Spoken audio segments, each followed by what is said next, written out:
once again. I'm going to let y'all go ahead and get on in here. Settle on in for your boy one time.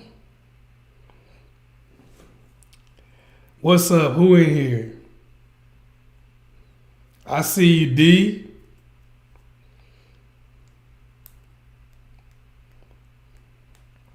Who else in here? If you're on the chat, go ahead and hit me with a thumbs up or something. Let me know you in here. Especially if you're one of my regulars. Let me know what's up. I'm going to be talking about beating the body count today. What does that mean? This video is going to be good for people who are, I guess we're going to talk about it for a while. So we live. Are we live? We live, y'all. We're going to talk about this for people who got high body counts, for people who might have just smashed two dudes that live in the same neighborhood. Because you could run into the same results. Regardless of what the situation is, you might have smashed two dudes that live in the same neighborhood. You might have, what's happening with you, Jamie? I'm gonna acknowledge people. I'm gonna shout you out if you get in that comment section, you put the thumbs up or whatever. I'm gonna shout you out, all right? Not throughout the whole thing. Now, if you come on in the next couple minutes, I ain't gonna be doing that all day. I'm gonna let y'all know that right now. But this is for people who might have. You might have got smashed by a couple guys or whatever. Now you might feel like you're not getting treated the same. Or you might run into this problem in the future and this be good information for you. Or you might just wonder why there's so many double standards and why a lot of women seem to get left out in the cold. Sometimes that does happen. Sometimes that's an issue.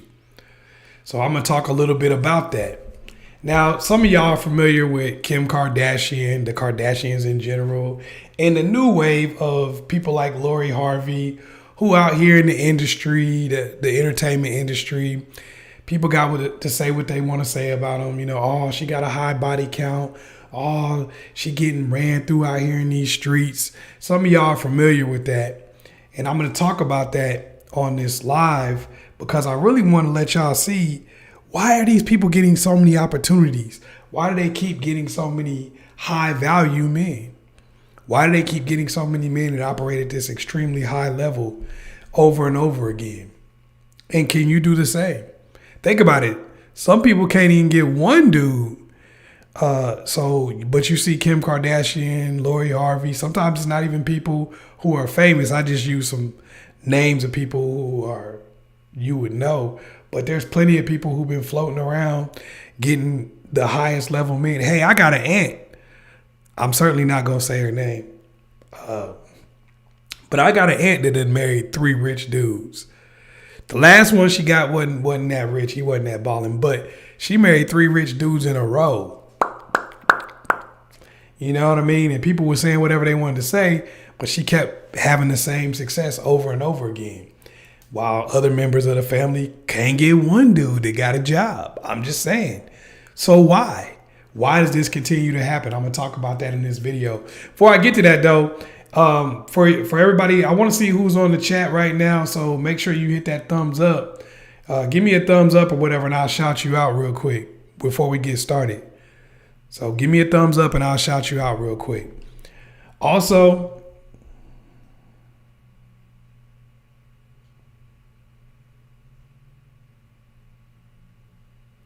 I'm going to delete all of the live videos after I watch it, after they play, because I'm putting them up on Patreon. Vivian, I'll send you one. I'll send you a copy of it because I know you support the chats. Don't even worry about it. I'm not sending everybody a copy, though, because some of y'all ain't done nothing to support. So stop it. Stop crying. You know what I mean? You here today, you get to watch it in real time. If you miss it, you miss it.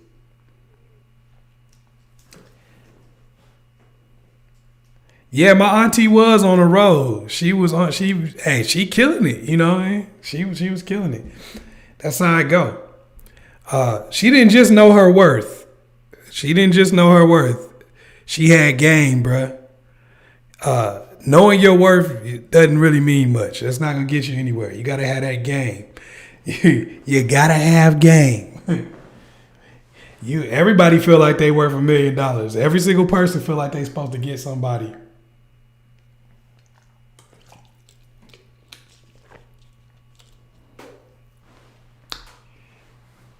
So why is it though? Why is it that you see somebody like Kim Kardashian get multiple bites at the apple? She goes up a lot of times. She goes from struggle basketball players to superstar hip hop guys. Now, whether you like Kanye or not, you cannot deny that Kanye is a superstar in the hip hop game. And you can't deny that money. You can't deny that money. Kanye got it, bruh. So why? The Hit the Wall video is gonna go live on Patreon. The Hit the Wall video is gonna go live on Patreon. So a lot of the different videos that I put out here, the live streams, they will be live on Patreon. I'll be sending out links to that so y'all can check those things out if y'all want to. If y'all want to throw a small amount of support on Patreon, y'all can do that. You know, like I said, I'm not going to be out here just saying what people want me to say, so I'm not going to get the same love and the same support from YouTube and stuff like that. So for me, you feel what I'm saying? I got to get love and support from the people who watch and support me. So anyway, now, why is it that people like Lori Harvey and Kim Kardashian keep getting opportunities to get married, keep getting opportunities to be in great relationships? You know, Lori Harvey's going from Future to Michael B. Jordan. Why? Is it just because of how they look? Clearly not, because if that was the case, every single good-looking person would do the same.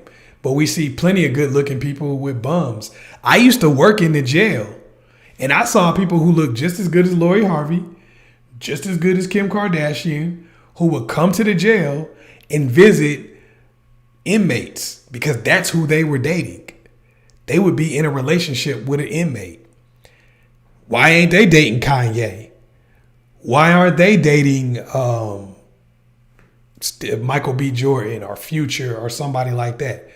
Even look throughout Hollywood. Look how many people have been single for 20 years who are super good looking. Look how many people been struggling for years. Hey, what's up? I butcher names, but I appreciate the support though. I butcher names, but I know who you are. So why is it that they keep getting bites at the apple over and over again while other people do nothing but struggle? Thank you, Vivian. Why is that? I'm going to tell you, there's multiple reasons for it, but here's one. The first reason is where they are. See, most of you, if you look at your situation, if you get one high value dude, you get one top notch guy, then it's usually a fluke. It's usually a situation where you happen to meet him while you're at the grocery store. He approached you. You met him while you was at the coffee shop studying or something like that. Or he reached out to you online, or you were dating on an app or something like that. And that's how you got that dude. So if you guys break up, you have no way to duplicate that opportunity. With these ladies and with a lot of these people, what they've done is over their lifetime, they have put themselves in a position to be able to keep meeting these same level people over and over again. They know what clubs to join. They know what places to hang out at. And you may not have to hang out in a place with a bunch of celebrities, but you could enter into clubs. You could be a part of a yacht club if you want to. You don't have to have a yacht. I don't know if you knew that. To be in a yacht club. You could get involved in golf. You don't have to be a good golfer, But you could get involved in golf. You'd be surprised how many rich people out there playing golf. You'd be surprised if you get involved in a lot of entrepreneurial groups and just talking about these type of things. You'll be in the circle. But being in the circle isn't enough, obviously, because there are plenty of people who are right there in that group with them who are not dating Michael B. Jordan, not dating the Kanye West of the world, not dating senators and people of that nature. There's plenty of people. So what is it that they're doing differently than the rest of these people? Well, you also have to understand the fact that in a lot of cases, when you see somebody get multiple bites at the apple, they understand what those people are looking for. They understand what people of that caliber and people that they want to date at that level are looking for. They get it. So no matter what's happening and what's going on in their lives, they're like, I understand what these people are looking for. I understand what these people want. Hey, Lulu, that's good. Hey, that's real right there. I'm gonna pause for a second. Get the likes up to 31 for me to keep on talking to you. If y'all really want this, y'all really want to keep getting this game, it takes nothing to push the like button. You got to be an active participant in your own rescue. All right? If I'm giving you some free game, it's free. I'm over here doing it. You can push the like button. You feel what I'm saying? Show some love. I see it's half the people that's in here that done push the like button. So hit that like button. That club membership. That's smart. Be a part of what's happening. A lot of stuff doesn't even cost you money to do. A lot of things don't even cost you money. And you can simply join a lot of these groups and get into the circle. But when you get there, you also have to know what guys are looking for, what they want to talk about, what they want, what they care about. This is where you study. You can't say you want a Fortune 500 man and you don't even know what it means to be Fortune 500. What does Fortune 500 mean? You say, oh, I want a Fortune 500 man. That's a homework for people who don't know. Look it up. You can't say, I want a business investor, but you don't even know what Dun & Bradstreet is. I'm not saying that to down you, but I'm just saying, what do y'all talk about? You wonder why a lot of these guys pick the same chick over and over again and their body count doesn't matter, but you mess with two guys 10 years ago and people still keep bringing it up and you feel like people won't date you over that? Maybe you got to think about, wait a minute. I can't date above the circle that I'm in because I don't know what to talk to them about. I don't have anything to talk about. You out here talking about what is it? Real Housewives of Orange County. Ain't nothing wrong with that if that's what you like to watch. Love and hip hop. Ain't nothing wrong with that if that's what you like to watch. But you also have to have other information to go with it. Because you can't sit here and say, okay, I'm going to get with this Fortune 500 dude and that's all we going to talk about. You got to talk about a lot of things. Kim Kardashian, people like Lori Harvey, people like that, they know about those type of things because in most cases, they were raised around people who got money. If you weren't raised around people who got money, then that means that you're going to have to do your homework and you're going to learn. You have to learn how to have money. You can pick it up, but you got to make the effort. Otherwise, all you are is a collection of things that you did in the past. What else do these women do? What else do these women do? If you notice between relationships, they don't get out of shape. Now you can say, oh, well, Kim got plastic surgery and all of that. Hey, life ain't fair. Some people got cheat codes and some people don't. She got plastic surgery. You got the gym. It is what it is. We don't all get a fair shake in life, but you could put yourself in a position to stay in shape. I see so many people get into a relationship, and guys will do this too. I talk to my guys about this too. When you get into a relationship with somebody, you can't say, I'm going to stop working on me because I'm with somebody. No, that's when you work on yourself the hardest, because for some of y'all, you don't do that. Then when you get out of a relationship, You look busted and disgusted. You didn't gain 30, 40 pounds. Your career situation done went to shit. You didn't learn any cooking skills, any life skills, any wife skills. You didn't do any of that. You messed up on the inside and the outside. You spiritually messed up, emotionally messed up. You can't blame that on nobody else. That's up to you. What you do with your life, what you do with your body, what you do with your mind, that's up to you.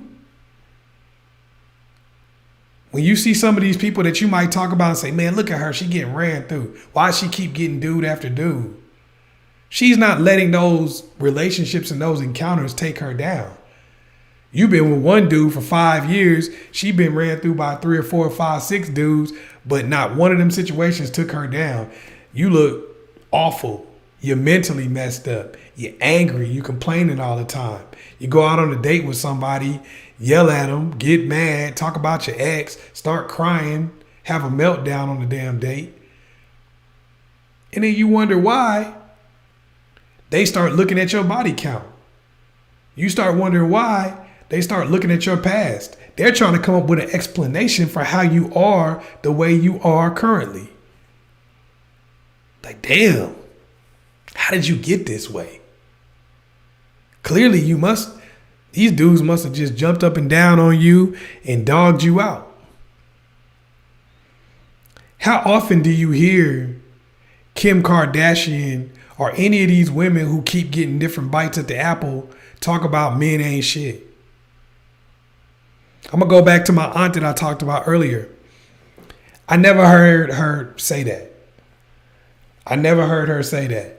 Now, obviously, she was rocking some divorce settlements and she was balling out.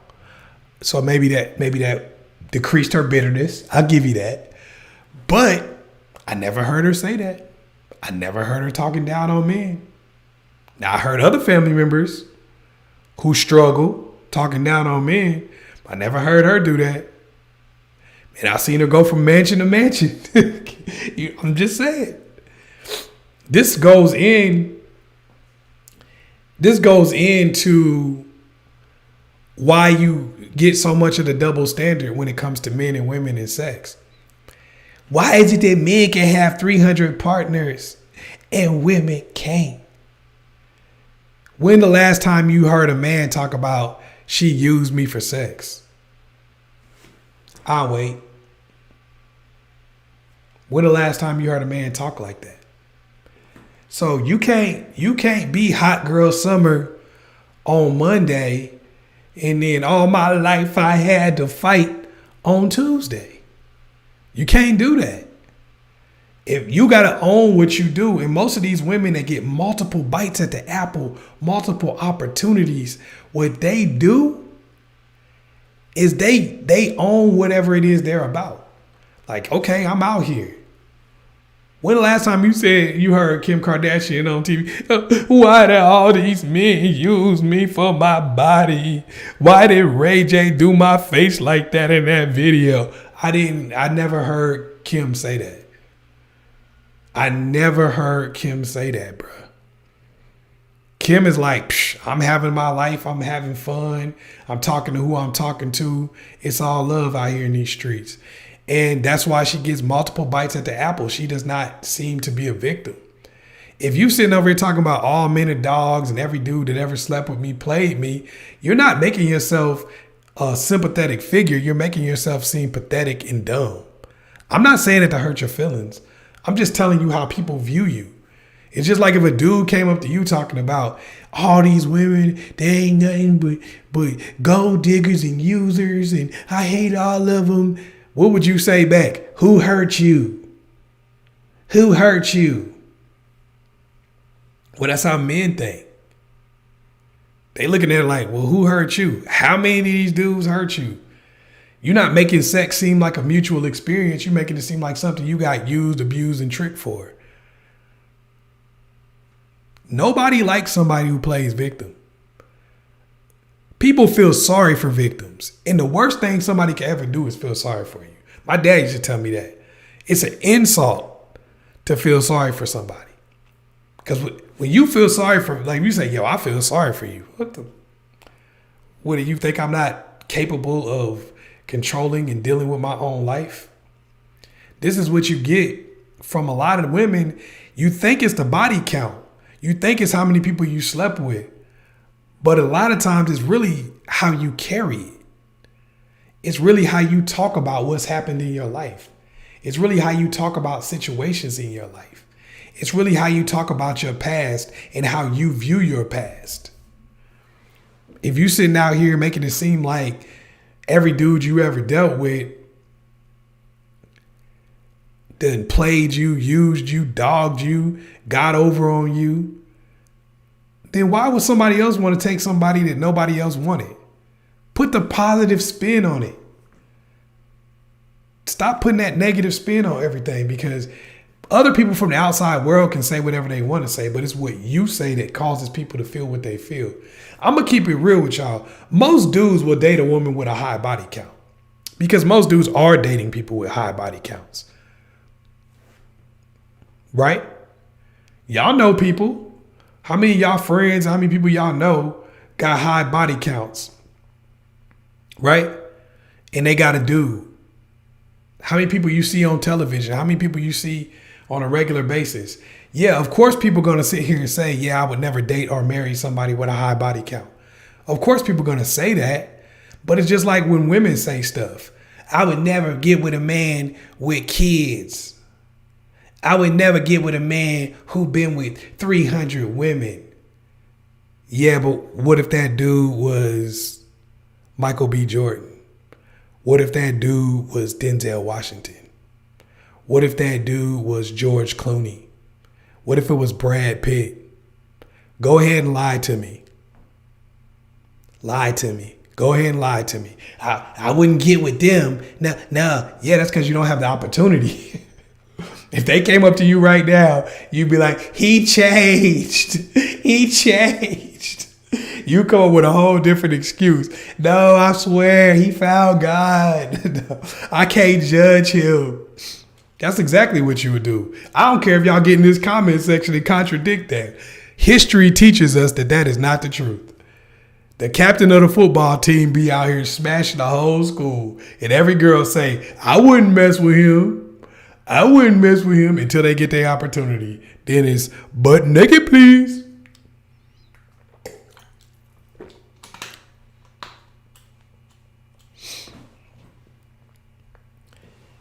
Everybody's morals, as far as that's concerned, are on a slide scale. It depends on who you are and what you bring to the table.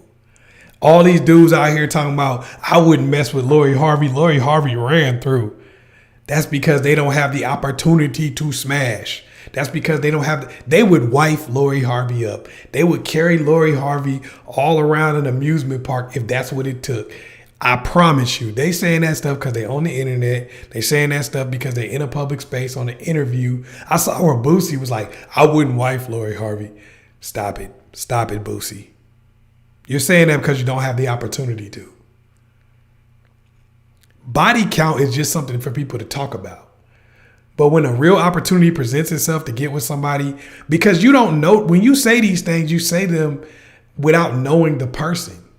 You don't know who's going to show up when you talk to them. You might be like, man, I'd never mess with a girl who slept with 50 dudes. But then you meet the person and they're totally different than what you would have expected. They kicking the game at a different level than any of these other women that you know. Their confidence on 110, the way they carry themselves, their femininity, their game, the way that they talk to others and interact with others, the way they make your family like them is on 110. And you could be sitting over here talking about I would never wife a hoe. No, I would never. But now when you see somebody with that type of energy, somebody showing that type of love, and somebody showing that have that type of respect for themselves that you wasn't expecting, somebody who is like, you might go out, oh, I'm just going to take her out to this little dinner real quick, but then I'm going to smash. I'm never going to talk to her again. You take her out to the dinner and the conversation is busting.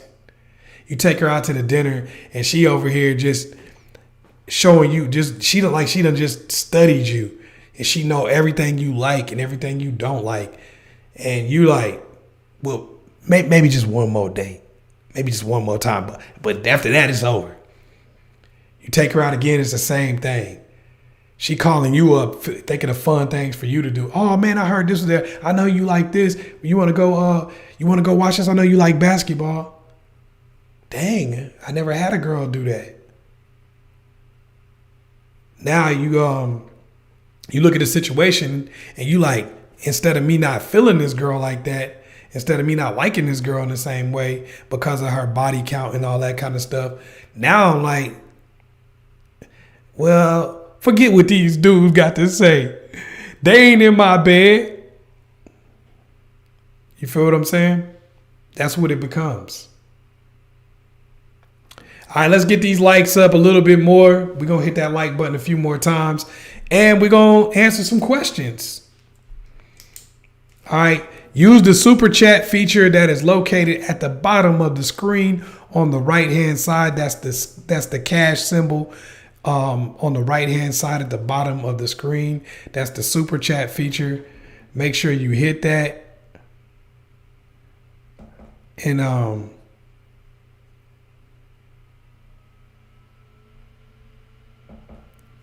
make sure you hit that, and I'll get to your questions. All right.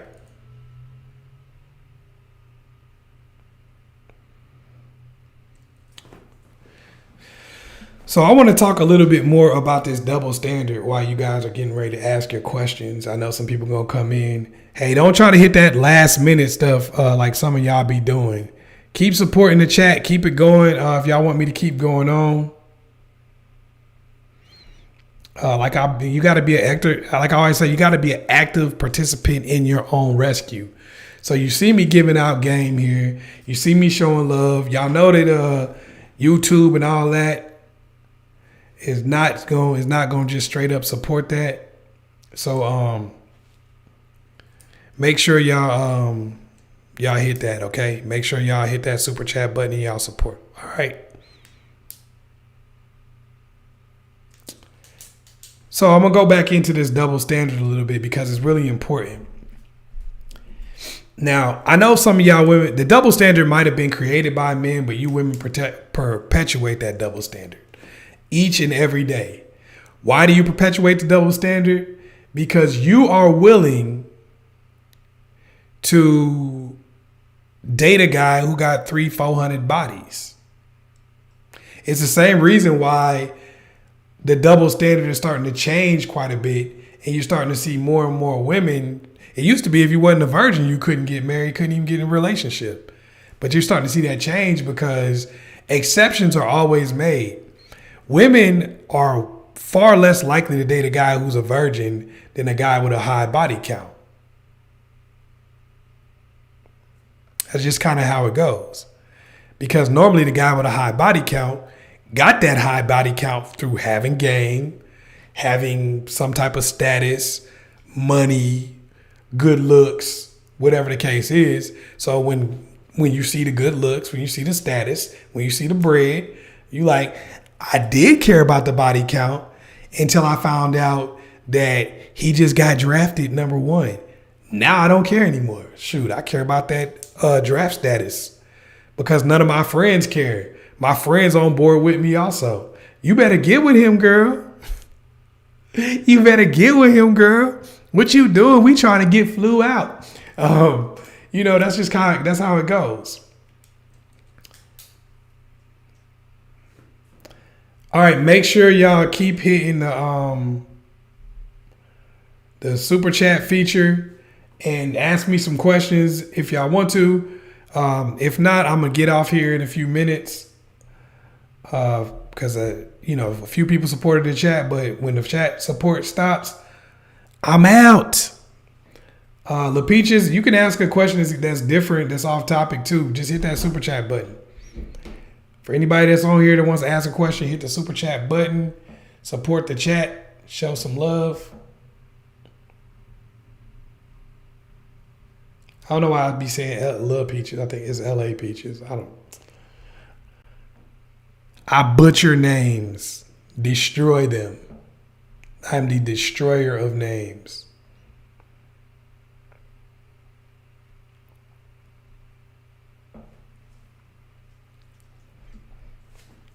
So yeah, when we look at people like Kim Kardashian, when we look at people like Lori Harvey, when we look at a lot of these different people who you see out here, it's like, yo, you seem like you have a high body count. Why is it that you keep getting these top-notch dudes?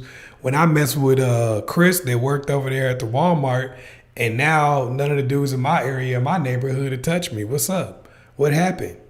Well, it's the quality of people that you dealt with in the first place. And it's also, what are you doing with yourself? What have you done since you messed with Chris from Walmart? Did you go downhill after you messed with dude?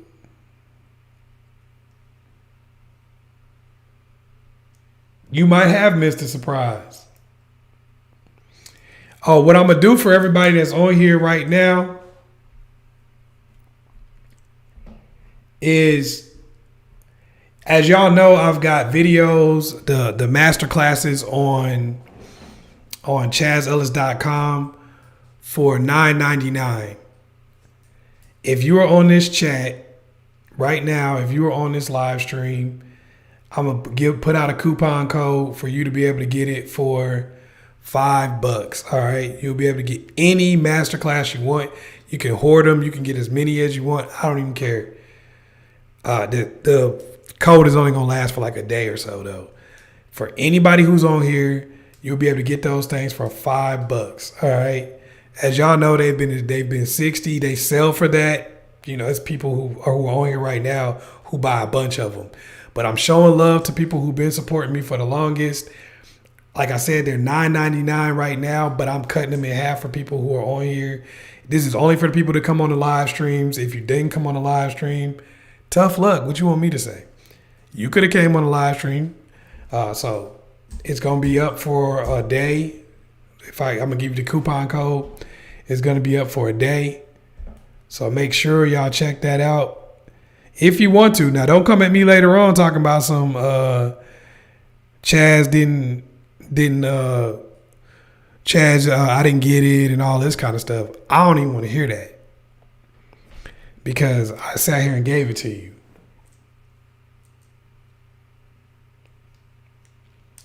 Okay, what's up?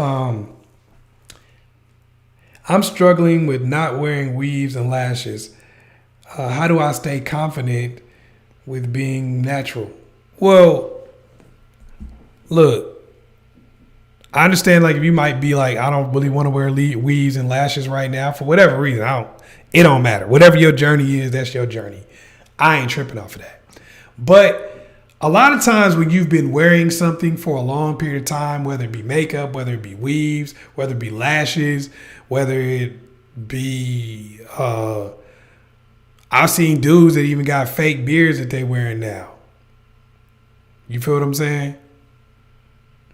I see dudes with hair units, all kind of stuff.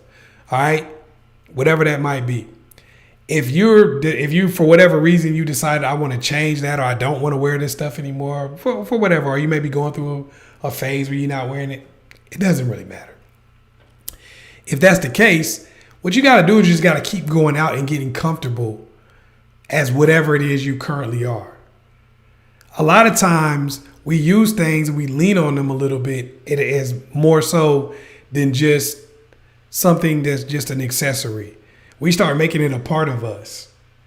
You know, it started being like a lot of dudes that I can't go outside the house without my watch. A lot of guys that talk about women for weaves, a lot of guys that talk about women for makeup, a lot of guys talk about women for lashes.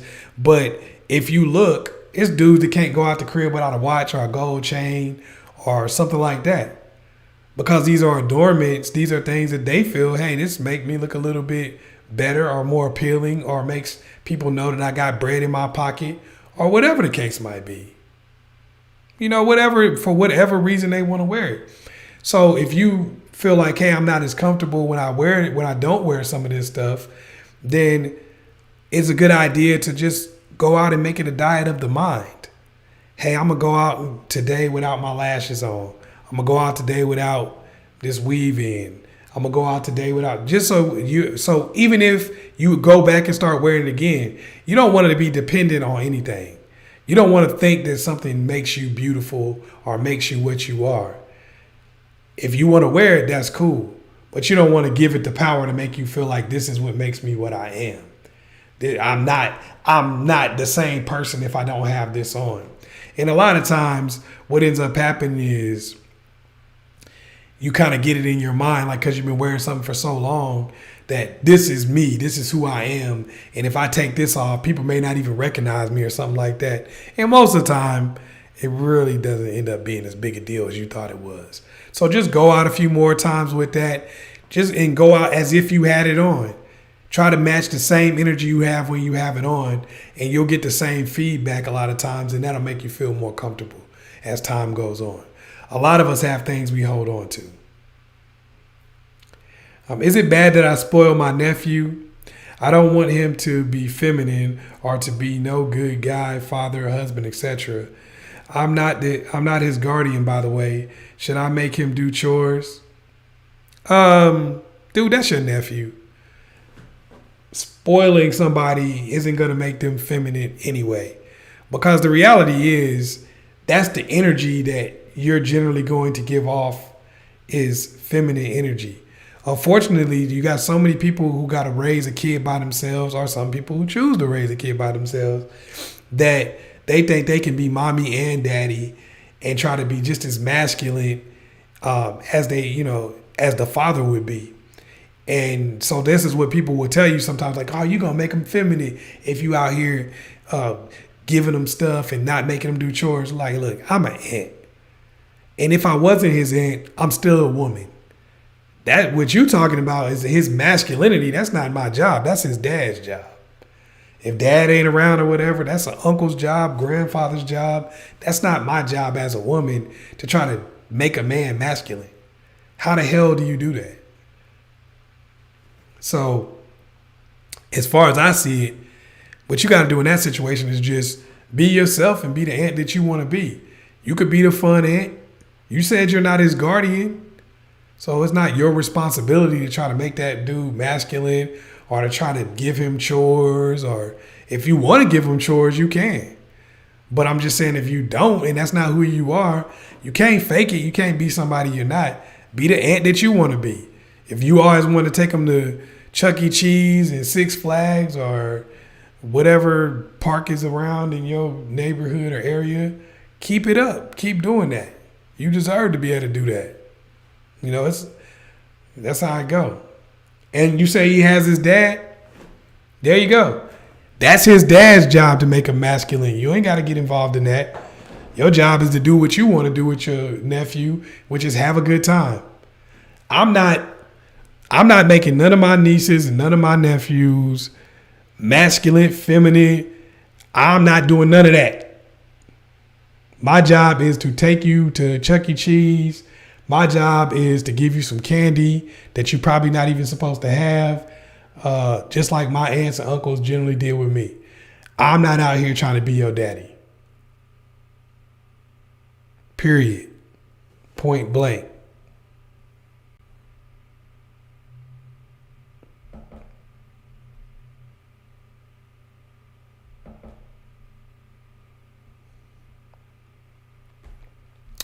All right, do we got any more questions before I get off?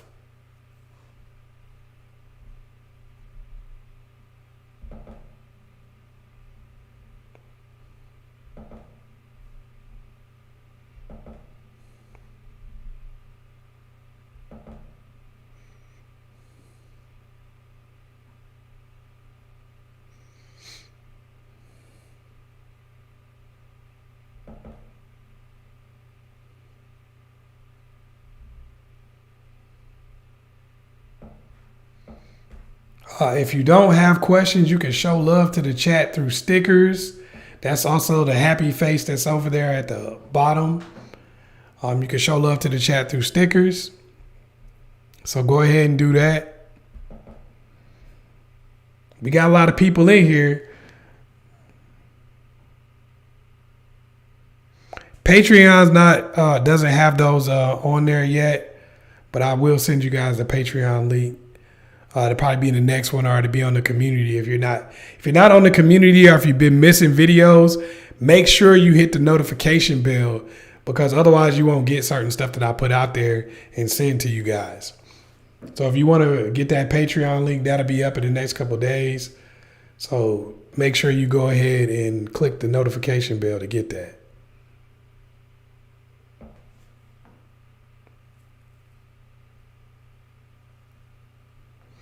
All right, we got any more questions before I get off? I'm going to get off in like the next 10 minutes, so that'll be enough time to do a few more questions if y'all want.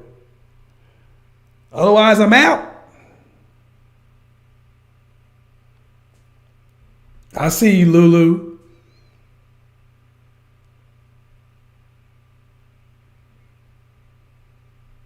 Did you just get on? I know you've been on for a minute. Yeah.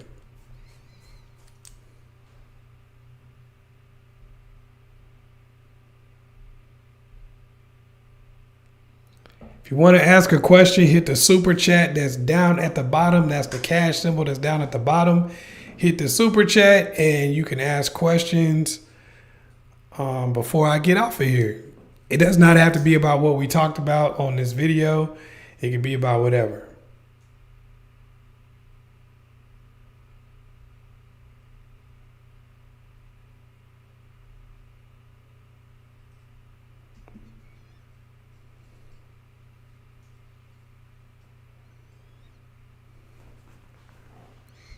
What's the show that everybody's watching right now?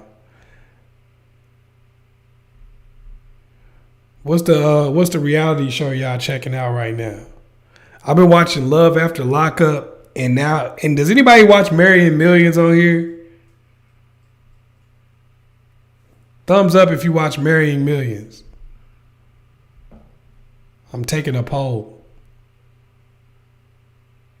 Thank you, Amaja.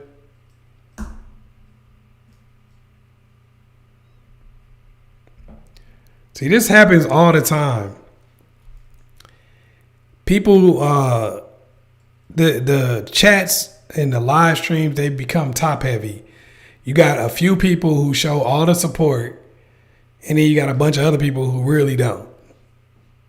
Just be on here, which is cool that you on here, but show some love. Supporting is actually doing everything you can to support what's happening. You feel what I'm saying? I'm gonna be real with y'all. See, a lot of y'all get upset because people bash. A lot of y'all get upset because, what's up, Tish? You got on a little bit late, but you here.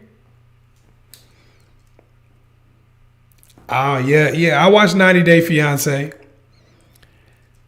But some of y'all get upset because people bash, and some of y'all get upset because people don't give you the respect that you feel like you deserve, and some people get pandered to you. But the thing that happens is, in most cases, you don't really support the things that help you.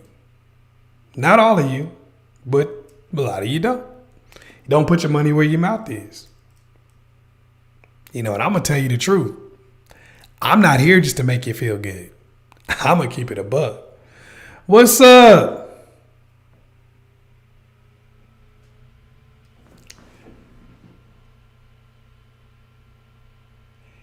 Is it damn all eyes on? Now, I've seen you multiple times, and when people have names that are put together like that, I be struggling like a mug. Yeah, I like 90 Day Fiance because it shows a lot about life. I appreciate you. It shows a lot about life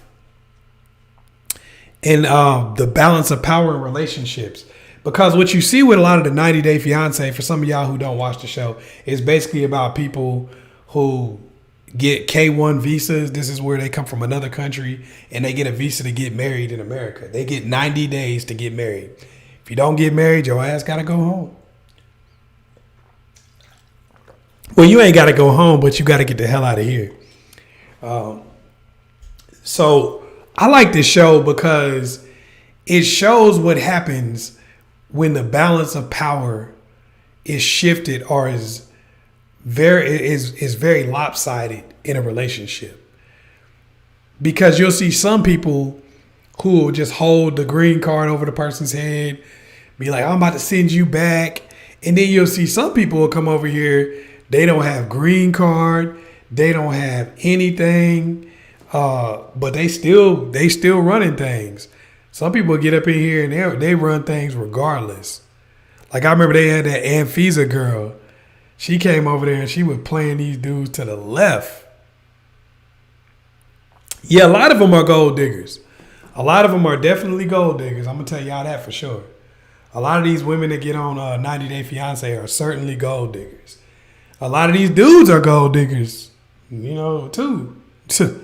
I think the gold digging men and women is 50-50. To be real with you. But it shows you what happens when the balance of power changes. Did I hit the wall because I'm 36, never married, with no kids? I'm not here to tell you whether or not you hit the wall, because the wall is kind of a metaphorical thing, and people might say you hit it when you're 19. Not 19, I'm sorry. When you're 29, people might say you hit it when you're 30, 36, whatever the case may be. But whether or not you hit the wall isn't really the issue. It's how you go around it. What do you do next? So if you're 36 with no kids, the good thing is that you don't have other people that you have to take care of. And you don't have other people that might complicate the situation and complicate the relationship. You don't have that. But you also may not have as much in common with people your age. But you just got to work the game plan to your own best interest. So if you've been staying in shape, I can see a little bit of your picture. You look like you stay in shape. You look like you take care of yourself. If you're taking care of yourself, if your mindset hasn't been ruined by being single for a long time or not having children or being in the dating market for a long time, if you understand the concept of relationships and what a man is going to want from a relationship, and the fact that you can't bring the same thing to a relationship that a 24-year-old or a 23-year-old does and expect to get a different result, then whether you hit the wall originally or not isn't going to have much of an effect on you. If you still kicking 19-year-old game at 36, if you still like, oh, well, all I got to do is make him wait 90 days and he'll be in a relationship with me. If you sitting over here still not really knowing how to connect with a man, you didn't learn how to cook over the time you've been single, you didn't learn how to connect with the man on their business tip, on things of that nature, then yeah, it's going to be struggle. But if you pick those things up, if you focus on those things, if you double down on them, the wall ain't going to really hurt you. It won't really matter whether you hit it or not. That's how you go over and around it. But because why you think you don't see so many men hitting the wall? You do see some men hit a wall. I mean, some dudes peaked in high school. But you see a lot of guys avoid that or get around it simply by saying, well, I'm going to get my money up. I'm going to stay in good shape. I'm going to get my game up. I'm going to understand how to talk to women, understand how to do better than what a person that's younger than me would do. I got a video that you guys check this out. Check this masterclass out. Since I did the thing where I'm giving them to you for $5, go to ChazzEllis.com. Check this masterclass out. How to get them to chase you. Check that out. And then also, because you're going to be getting them for so cheap, check out Mastering Attraction. If you are struggling when you feel like you hit the wall, if you feel like you're a little too old and you don't really get guys paying attention to you the way they used to, check those two master classes out. Also, you might want to check out The Business of Relationships, but check those two master classes out that I just talked about, Mastering Attraction and How to Get Them to Chase You. Check them out because they really go in depth in how to just switch things and switch the tables. All it is just putting yourself in a position to be in demand. Your age only makes it to where most of the time you're not in demand because of your age, because most women What you're going to do when you turn 36 years old is this. You're going to turn 36 years old and you're going to say, I don't want to date somebody who's significantly younger than me. I'm not trying to take care of nobody. Right? I'm not trying to be with somebody. If you don't have kids, a lot of people are like, I don't want to be with somebody with kids. And because of this, you shut down so many people that you can talk to. Right? Some of y'all only want to date somebody who's 36, 37, 38. And y'all shut down so many people that you can talk to, but then you, at the same time, don't increase your own value on the open market. So it's like, since you were 19 years old, you've been shutting down the number of people that you would talk to. Well, when I was 19, I would date somebody who worked at Burger King.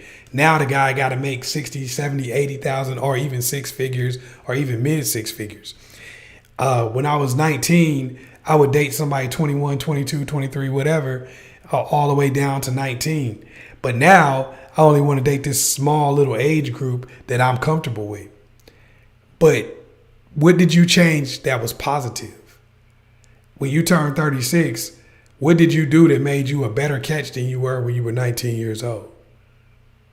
That's something to think about. And that's why I make some of these videos and these master classes for y'all to really be able to break that down and learn some of the things that can help you grow in relationships and be more valuable. All right, what else we got?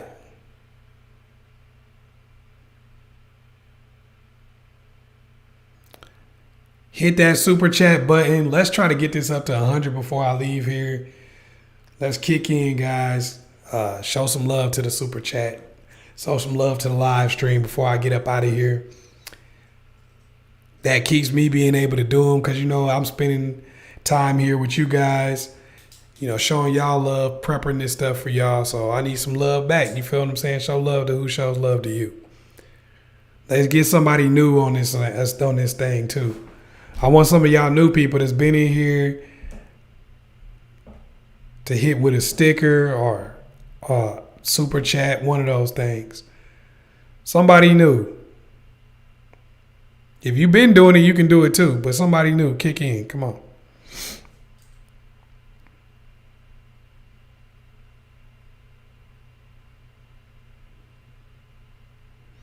Now I'm checking to see who's what shows y'all watching.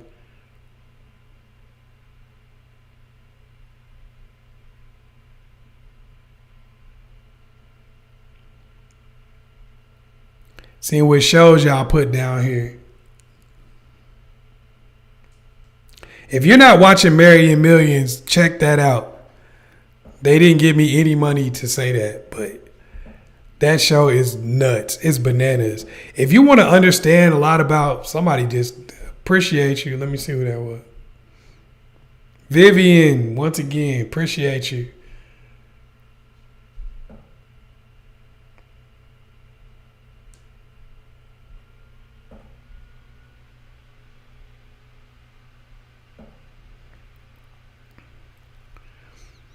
But yeah, if you don't watch Marrying Millions, I suggest you watch that show. And the reason why I say that, most reality TV shows are kind of a little bit on the fake side. I'm not saying that one doesn't have any fake elements to it. But when I watch the show, it really shows you a lot of how people squander opportunities with people when they do finally get somebody who has resources.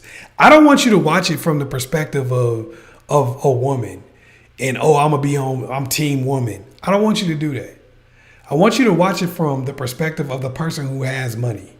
So regardless of who it is, woman or man, watch it from the perspective of the person who has money and say, wait a minute, if I was in a position where I had money and I was taking care of somebody, how would I feel?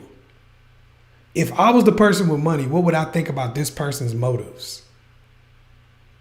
A lot of times you may wonder why you're not getting the people that you look for and that you want. But a lot of times you're not really putting yourself in their shoes and saying, if I was them and I was going to fill the role that I wanted them to fill in my life, What would I want? What would I expect? What would make it worth my while, worth my time, worth my energy? What makes it worth it? Because a lot of times what happens is you'll get with somebody and you're not thinking about what they want. You're not thinking about what they need. You're simply thinking about your needs. And then you're wondering why you become so version. I know you bought them all, Vivian. Thank you. Yep.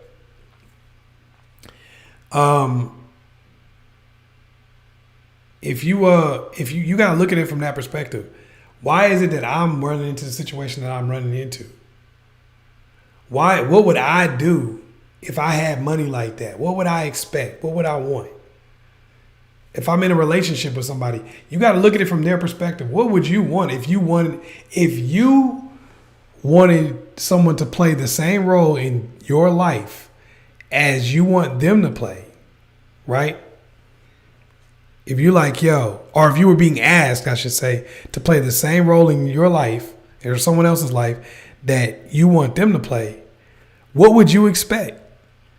So if you're saying, I'm not going to be with a dude unless he paying the bills because that's a roommate. Okay, well, even if you go to work every day, you're not paying bills. So what do you expect?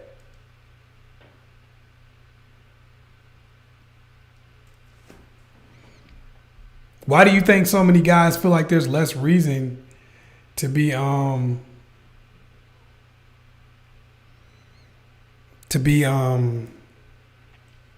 to be in relationships?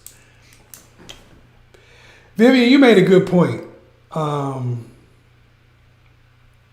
Some of the master classes that I have that are actually really good are not advertised as much because some of them are not directly about relationships. Like the Lost Art of Perseverance, Settling for Success. Some of those ones are not advertised as much. There's a few of them that are not advertised as much because they're not necessarily like on the relationship subject as much. But those actually are some of the ones that people get a lot out of, get a ridiculous amount out of. But I didn't advertise them as much. So they're kind of like, you know how it is when you watch a movie and it didn't have a trailer, you didn't see it on a commercial or anything like that. And you be like, that was the movie. That was the movie. Like I remember I saw The Long Kiss Goodnight with Samuel L. Jackson and Gina Davis. And I really never saw any of the previews for it. I was like, damn, this is a good movie. If you've never saw The Long Kiss Goodnight, The Silver Linings Playbook is also a really good movie. Watch that too. They didn't give me anything to tell you that, okay? Silver Linings Playbook. Oh man, I got this. I got to answer this because this is butt pads. Butt pads. I had a lady ask me about this. Like, what do you think about butt pads? Is that wrong? Is that cheating? Should you be, you know what I'm talking about when I talk about butt pads, the pads that people wear in the back of their pants to make their butt look bigger. Like there's different types of different styles of this. She was like, is that cheating? Is this, what do guys think about it? I'm like, bruh, whatever you feel makes you, whatever makes you feel comfortable, whatever makes you feel good, whatever you feel makes you look the best you possibly can, man, do that. I'm actually going to put on my site a lot of different stuff for ladies to wear that will actually attract more guys to you. And I don't care if they get mad at me for that.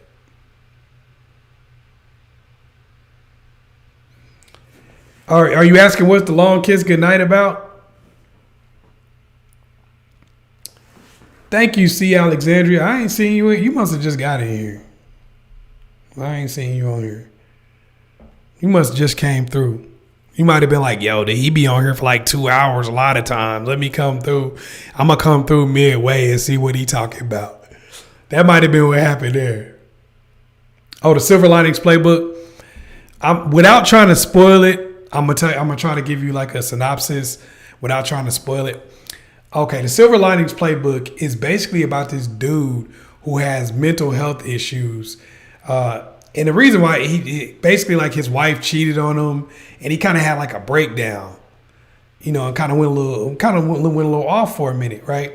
So he's back at his parents' house now, and basically he ends up running into this girl who invites him to do like a dance competition with her, and she's quirky and crazy and all this kind of stuff. So they kind of go. It's really cool. It's really a cool show. A cool movie, but it's crazy because it has like all these different dips in it and all these different moments, and Chris Tucker is in it, and it's a serious role for Chris Tucker. It's serious and it's comedic at the same time, so I really like that Chris Tucker got an opportunity to do that. What's up, Philly Loves Chazz? I'm seeing some of my regulars come here, so you know what it's starting to make me think. Y'all know that I usually be out here for like 2 hours, so some of y'all was like, let me get up in here. I see Alexander. Okay, you just clocked out. I feel you. Hey, you got to make that money. I understand that. I definitely understand that. Should I tell a significant other that I've had multiple plastic surgeries before? I'd rather not. That is very personal information for me. I'm not a doctor or a medical professional, but I know for a fact that most of your medical information is private. So if you don't want to tell somebody about your plastic surgery, I don't really see why you would. Because would you tell somebody about every sickness that you ever had? Would you tell somebody about some stuff that really may not even affect them? Now, if they find out you had plastic surgery, don't make a big deal out of it. Be like, yeah, I had plastic surgery. Don't make it seem like you were hiding it. But to tell somebody to volunteer that information, especially if they can't tell, because if you had good plastic surgery, they probably can't tell. So I wouldn't bring it up if I didn't want to. You don't gotta tell somebody something you don't want to tell them. People have the right to ask whatever they want to ask, but you also have the right to not tell them a damn thing.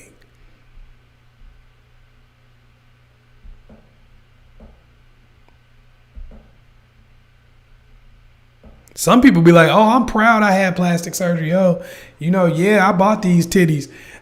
Hey, if that's you, cool. But if that's not you, that's cool too.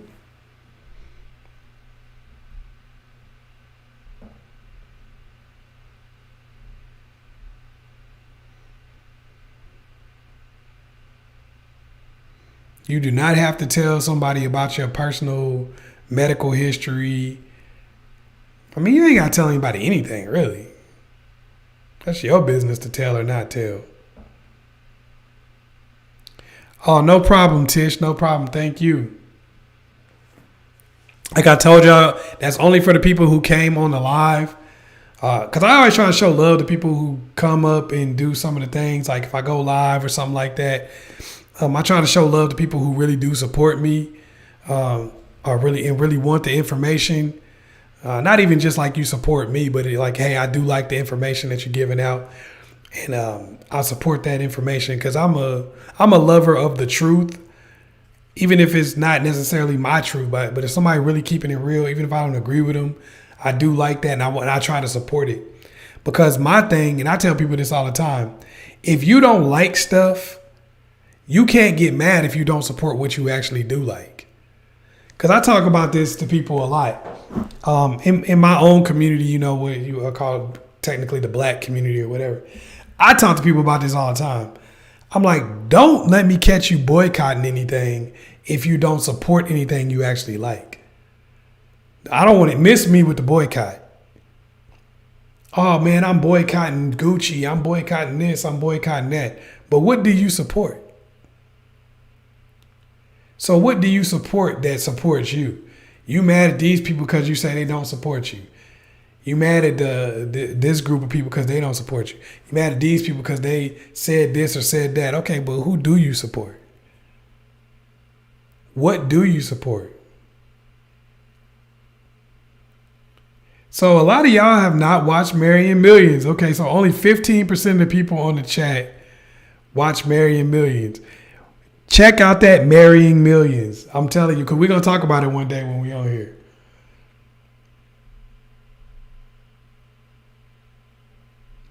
Oh, she said Gemini power. Where were you born? When were you born?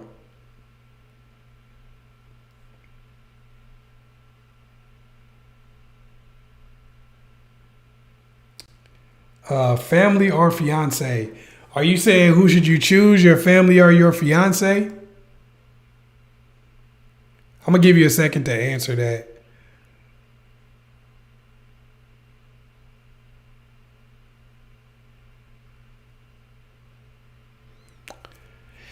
So if you're asking that question, oh, June 17th, your birthday a little bit after mine, June 4th.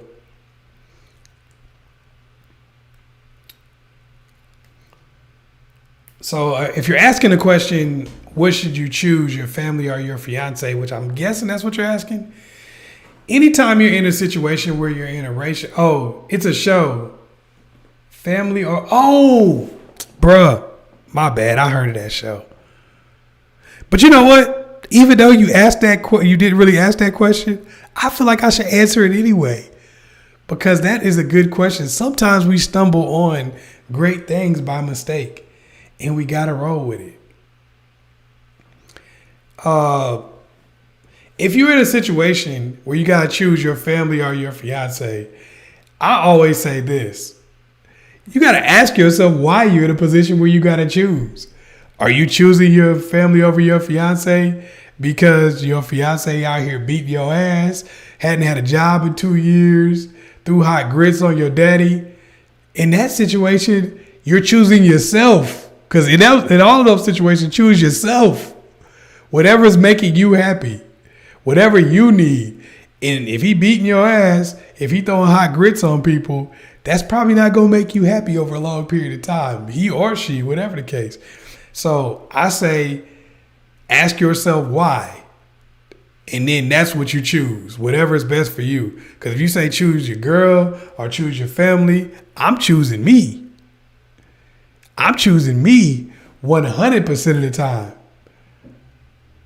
Because, hey, I love me and there ain't nothing in the world I won't do for me.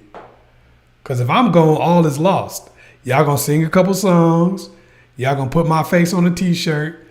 And if I do pass, please don't put my face on no t-shirt and put me up in the sky with no angels and all that kind of stuff. If y'all see anybody doing that, if y'all still here when I'm gone, don't allow somebody to put my face all up in the sky and put some angel wings on me and all that kind of stuff. Please don't let nobody do that to me, all right? I just want to throw that out there. I owe me more. That's what's up, for sure, for sure. I owe me more. You know, people will often say that I promote selfishness. I do. But most of the time, the problem isn't that you're selfish. The problem is that you're self-destructive. There's nothing wrong with being selfish because at the end of the day, all you really got is you. At the end of the day, I'm not sitting here saying people won't love you. I'm not sitting here saying people won't care about you. But at the end of the day, if you're not looking out for yourself, how the hell can you look out for anybody else? A drowning person cannot save another drowning person. It can't be done. All a drowning person can do is yank that other drowning person down with them. Period. That's why my pops used to say this. You have to be an active participant in your own rescue. So when you want something out of life, you got to focus on yourself first. And you got to focus on how you get to safety for anybody else to even jump in there and save you. You can't save nobody else until you get safe. How are you going to take care of your family if you're sick because you don't take care of yourself? Explain it. Make it make sense. How are you going to take care of your family when you on a damn respirator? Make it make sense. How are you going to take care of your family when you dying of all different kinds of diseases? You sick as hell. You got diabetes. You got high blood pressure. You got every other kind of thing known to man. Your joints hurt because you're not focusing on yourself. Some of y'all spend 40 hours a week working to support others. Some of y'all spending 60 hours a week working to support other people, but you don't spend 20 minutes making yourself a good, healthy meal. You don't spend 30 minutes in the gym or working out at home, stretching, meditating. You wouldn't even think to do that. Oh man, I got to make sure my kids get this and they got to get to practice and all that. Okay, so what they going to do when you go down? Mommy, daddy. Now they going to have to take care of your ass. If you really want to do your kids a favor, be around when they're 40, 50 years old. And I'm going to give this I'm going to say this. And I usually don't get into too much personal stuff. But I loved my daddy. I mean, loved him from the top of my head to the bottom of my feet. My father was my hero. Still is, even though he's not here anymore. My father was my hero. He was everything I ever wanted to be. Everything I ever dreamed of being. When I looked up and I thought about who I wanted to be in life, I thought of my dad. I ain't thinking no NBA player, nobody like that. I thought of my dad. That was my role model. That was the person that I wanted to be most like. And my dad worked. He never took a day off. He never thought about himself or trying to take care of himself. It was all about us. It was all about my mom, all about his family. That's all he thought about. You know, and my dad just, as I told some of y'all, he just passed away. You know. And it was rough. It was rough. Because my dad, he's 67 years old. You know, and I just watched him deteriorate. You know, my dad went from a 225 pounds. He's a muscular dude. Never lifted weights in his life. He's always been, you know, just super.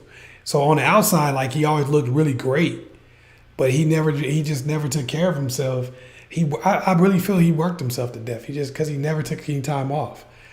And that's why I say, for people, I owe me more. You owe yourself more than that. Because your family is going to hurt more when you're not here. They're going to hurt more. Like my dad, he had early onset dementia that was caused by like a lot of different health complications that he had. And losing my dad, that really had a negative effect on my entire family. Because you lose somebody that's been a backbone of your family. And, you know, for me, if some of y'all been watching my videos for years, you know that I reference my dad all the time. Because he really taught me a lot. And a lot of stuff I teach you is stuff that he taught me. But, you know, I wish that he would have spent a little more time on himself.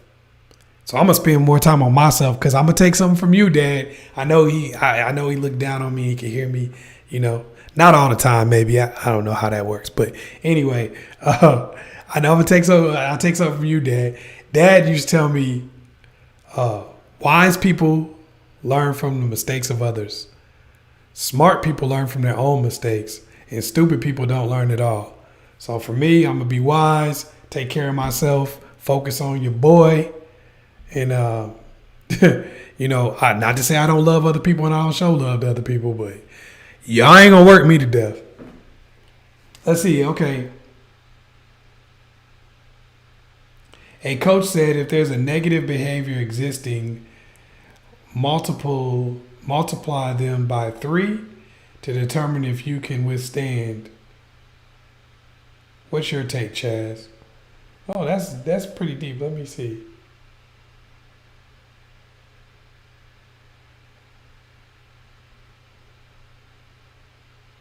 Okay, I get that. So that's basically like, hey, if you're in a situation and there's some type of negative behavior, like say you meet somebody and they talk too much, multiply it by 3. So what if they talk 3 times as much? Could you withstand that situation? Does it make sense to be involved in that?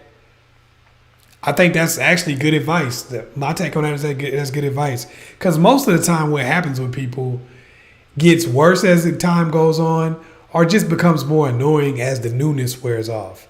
So you want to look at a behavior, you want to say, hey, if it was worse, if it was at the worst it could possibly be, whether you multiply by 3 or add on 2 or whatever, if you say, if this was the worst it could possibly be, could I take it? Could I deal with it? If they took this behavior to the max. And so I say, you know, that's something to look into. That's something to definitely look at. Because a lot of times you see stuff early on. And I want to say this too. For a lot of y'all ladies, y'all need to start finding family members who love you. Your uncles, your grandfather, your dad, if he's still around, still alive, big brothers, people who really love you genuinely. And start involving them early on in the freaking dating process. Because you'd be surprised at the fact that men can often spot the negative behaviors in men, a lot like women can spot the negative behaviors in women. You see what I'm saying? So sometimes you need to get a little buddy, not a little friend that you got who probably want to smash anyway.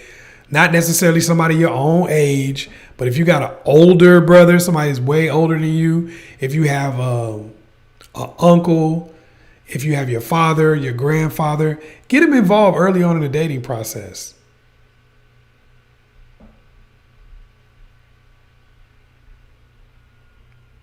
All right, we got anything else? Hey, we did reach over 100. That's dope. Appreciate you guys for that. Let's keep it going, though. Let's try to see if we can get 150 before I get up off of here. Because I'm a person that believes in continuing to push. Otherwise, you will not get anywhere. And I know it's enough people on here that we can do that.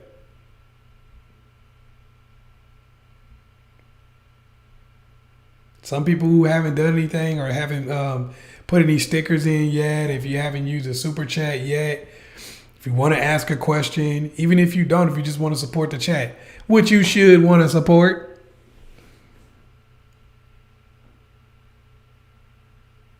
Go ahead and do that.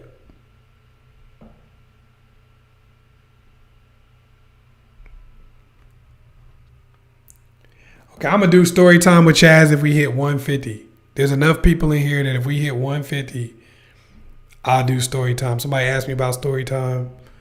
Tish, you ask about story time all the time. You like that, don't you? You like that story time, don't you?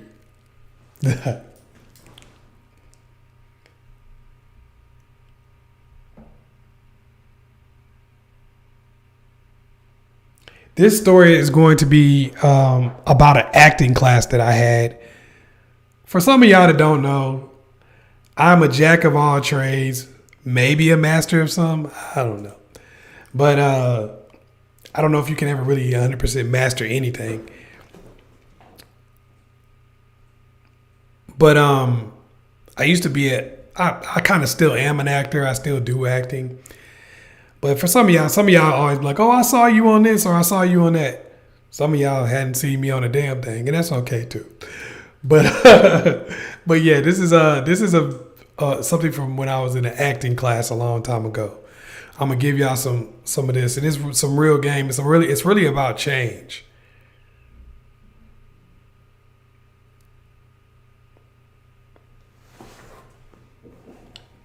So let's get as close as we can to 150, and I will do that story for y'all. Otherwise, I'll hold it for another day, and y'all can be like, "Ooh, I wonder what he was gonna tell us. I wonder what the story was gonna be about. I wonder."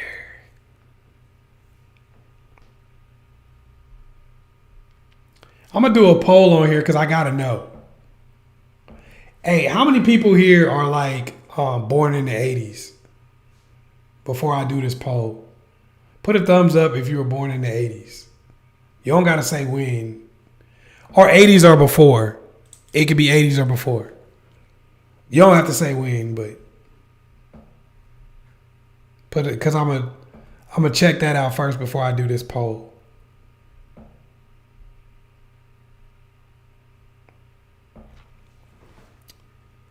Okay, we got one.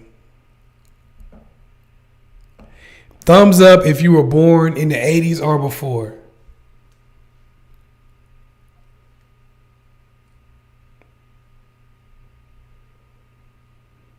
Okay, we got a few 80s babies in here.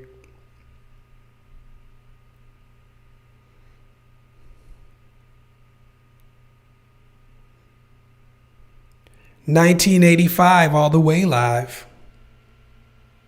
89 counts. It's still the 80s. I mean, you probably don't remember not 1 second of the 80s.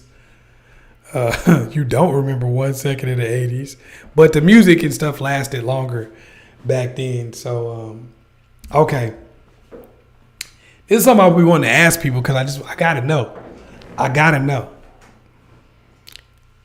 Now, in the 80s, there was a big debate that went on. Michael Jackson or Prince. Now, some of y'all remember this. That it was like, you know, people was like, who's better, Michael Jackson or Prince? I want y'all to let me know. We're going to settle this once and for all on this live. Michael Jackson or Prince? Who is better? Let's do the poll. We're going to settle it. What's up, Lady J. Marie? Lady Marie J. Dang it. I be feeling sometimes like I might be dyslexic. I'm not even going to lie to y'all. I'm not even going to hold y'all. I'm one of these people that invert numbers. No offense to anybody who is, you know what I'm saying? But I'm being real. Sometimes I be like, dang. Okay, so. Hey, Chaz, showing some love and support. Keep it up. 70s, baby. That's what's up, 70s, baby. Are you a full 70s or were you really born in like 79 or something like my brother?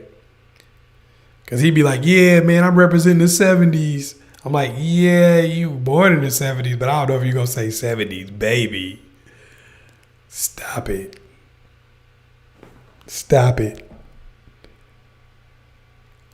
Okay, we got MJ, Prince.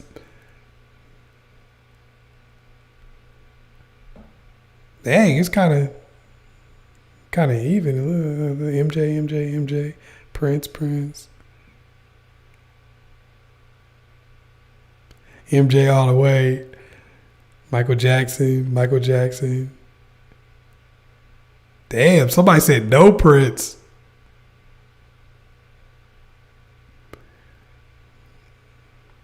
LA Peaches, you said you're too young to answer this one. You got to get into your older music. See, my dad, when I was young, and y'all don't judge my pops for this. He used to always sing like Temptation songs to me when I was little, right? And a lot of the Motown stuff. So I grew up on Marvin Gaye and the Temptations and Smokey Robinson, all them. I'm familiar with the Motown sound. I could tell from the bass lines.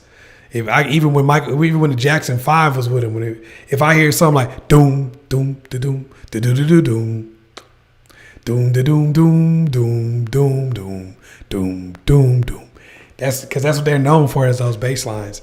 But you gotta embrace the old music, and don't judge my pops for this. My dad used to let me watch like a lot of the old blaxploitation movies, like Superfly and Willie Dynamite and all that kind of stuff.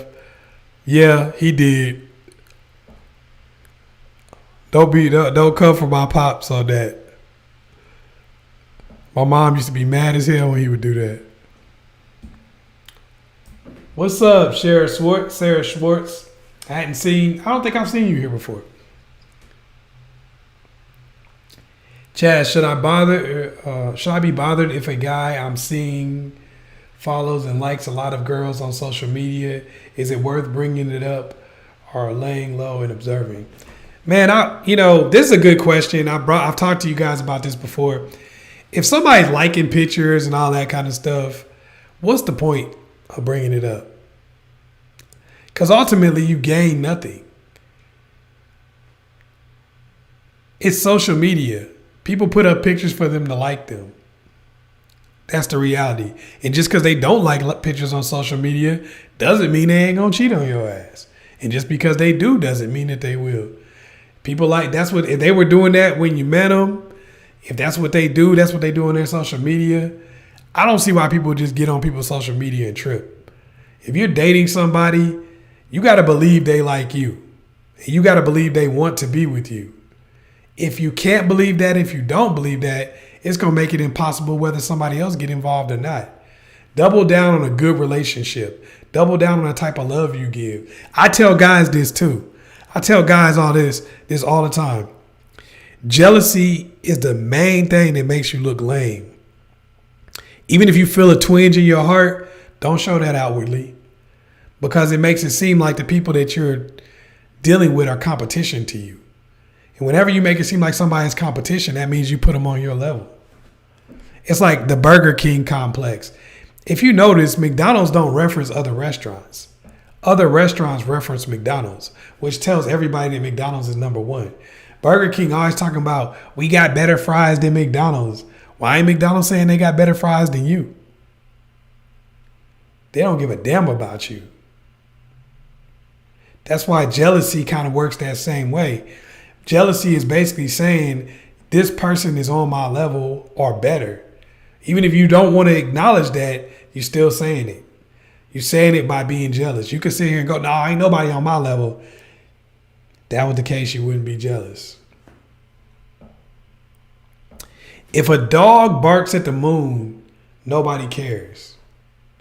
But if the moon barked back at the dog, the whole world would stand up and take notice.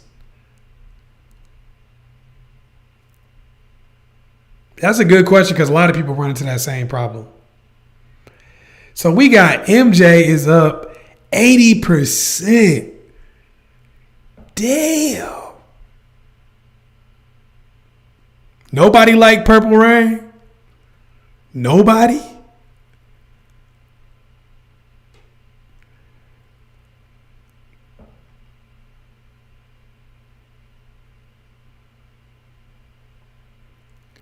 Nobody? That's crazy. Okay, so we're going to do this. We ain't going to do an album. What's your favorite Michael Jackson song? I just want to know. I want to get to know y'all like y'all getting to know me.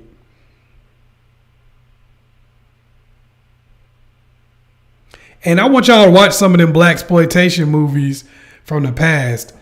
Go watch Superfly. That's dope. That's one of my favorites. And the underrated one is Willie Dynamite.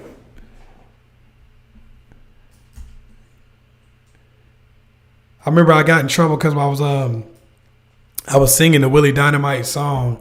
My mom used to hate this song too.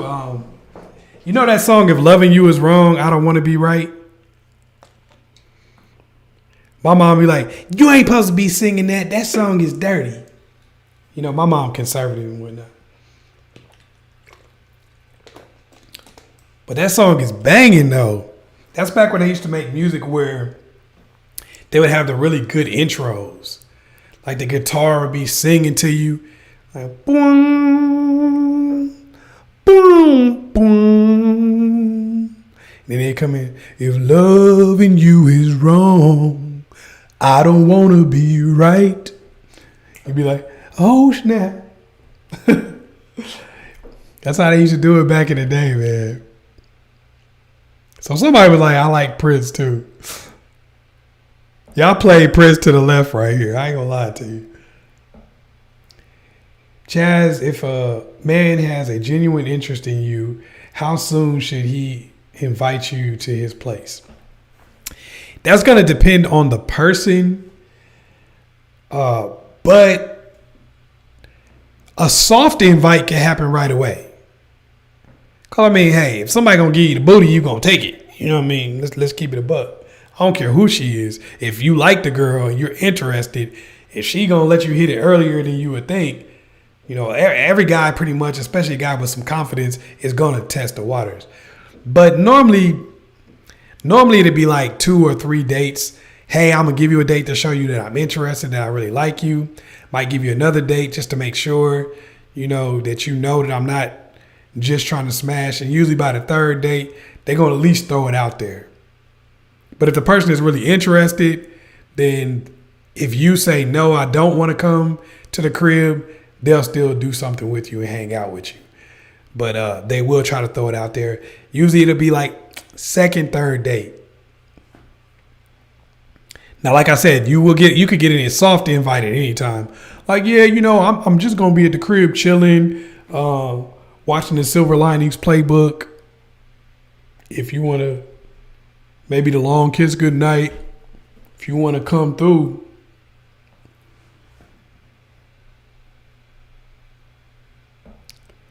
Oh, Purple Rain. That's it right there. Yeah, I think Michael Jackson had a lot more pop hits. Yeah. Prince was around with a lot of stuff though, man. Let's see, we got Billie Jean, we got Dirty Diana, Blood on the Dance Floor. That's your favorite one? Wow. Human Nature. MJ spoke to the youth more. Okay, I agree with that. I agree with that. You're right about that. I'm gonna say that's exactly what happened. I think that's exactly what happened here. Let me see some more of these. Let's see. Purple Rain. Dirty Diana. Yeah, I remember that. That was a joint. Billie Jean.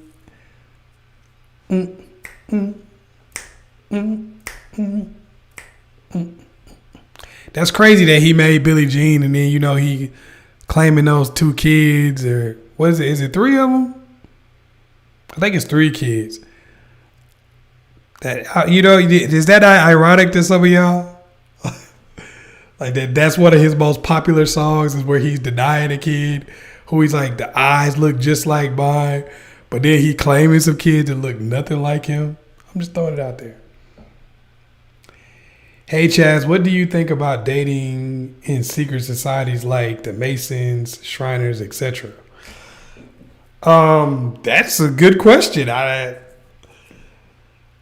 I'm not going to sit here and pretend to be an expert on Masonry or Shriners or the Knights Templar, the Illuminati or whatever else. I'm not a Skull and Crossbones. I'm not an expert on secret societies. And some of them, but I do know a lot of people who are actually Masons.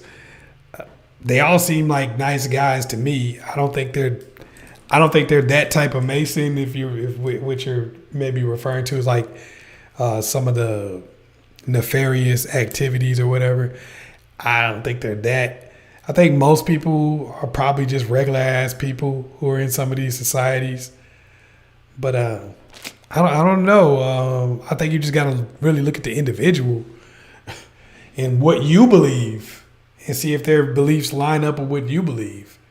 If not, then it's probably not going to work out anyway. But if they do, then, can't nobody tell you who to date or who not to date. So, yeah, I don't know a lot about the inner workings of secret societies because I'm not in any of them. So all I can do is go by what the outside some of them people seem nice, they seem cool, but I don't know them on a personal level. So I would just say, just like with anything, you got to really kind of see what's up and see what's going on with the person.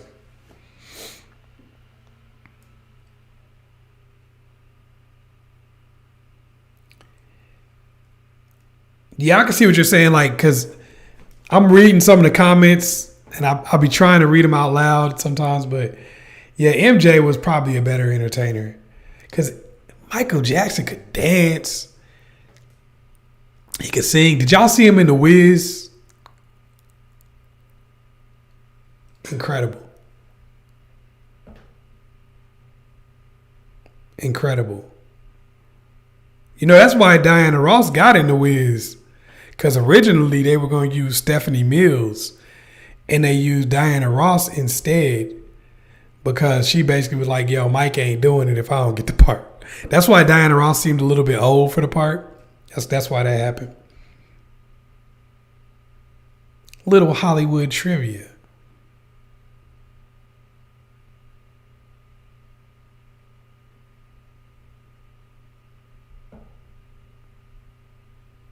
Butterflies. Don't stop till you get enough. Mike did have the hits, didn't he? Mike had. What about when the doves cry for Prince though? What about when the doves cry though? Nah, y'all ain't messing with it. What about Little Red Corvette?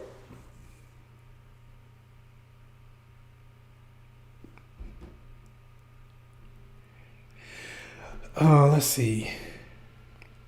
Chazz, what do you think about the feminine community here on YouTube? I'm glad you're back on YouTube more. The feminine community, I think if you're talking about people who make stuff on YouTube or make feminine content on YouTube, I think sometimes it's cool, but I think it's just like guys on YouTube. It generally becomes a situation, and this is just for the audience too. I think what often happens is people just want to take a side. People want to feel like they're on a particular side. It's like men and women are somehow at odds with each other.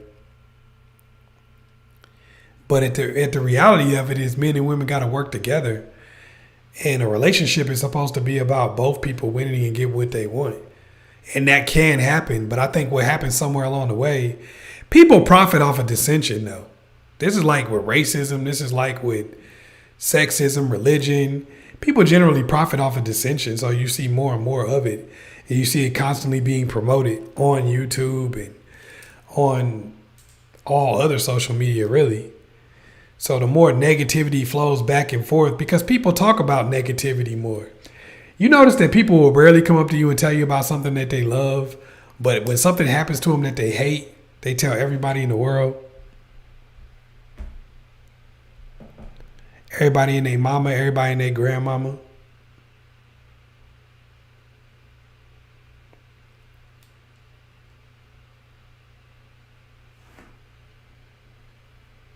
So yeah, for me, I just think that some people are misled on YouTube, just like in everything else.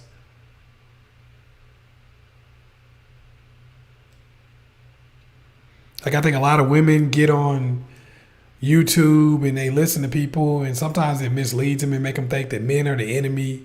Just like you see a lot of people doing that thing. Just like you see a lot of people doing the same thing.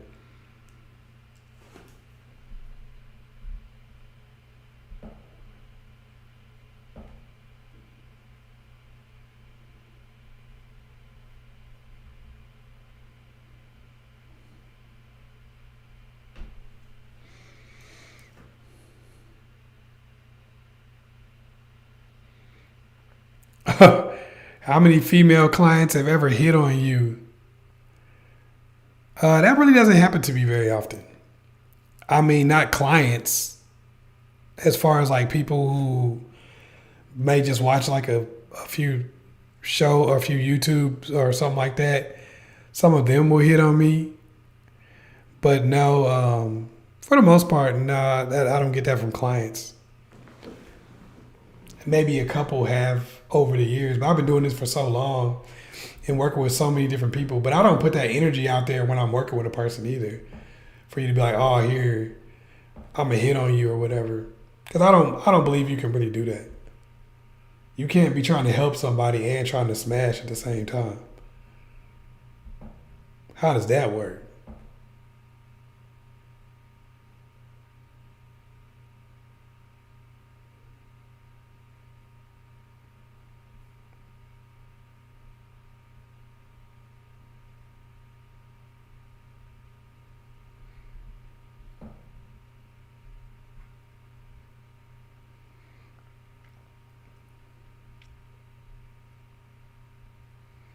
All right, if we go 15, I'm going to hit y'all with 15 more. I'm going to hit y'all with the story because we're almost at 150. Story time. I'm going to talk about something that I learned in acting class that maybe y'all be able to use, maybe to help you with your life.